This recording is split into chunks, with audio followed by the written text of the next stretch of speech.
Welcome back to my YouTube channel friends. आज हम बात करेंगे यूज ऑफ विल। विल का यूज दो कामों को एक साथ होने को बताने के लिए किया जाता है। एग्जाम्पल के तौर पर अब हम देखेंगे कुछ example. I was studying will my brother was playing. मैं पढ़ रहा था जबकि मेरा भाई खेल रहा था।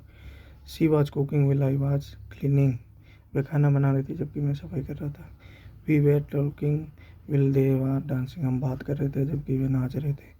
He was sleeping will it was raining. वह सो रहा था जबकि बारिश हो रही थी। I was writing will my friend was reading. मैं लिख रहा था जबकि मेरा दोस्त पढ़ रहा था। We were travelling while it was raining heavily.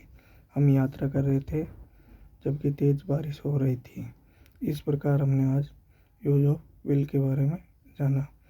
जैसे कि विल का यूज दो कामों को एक साथ करने के लिए किया जाता है।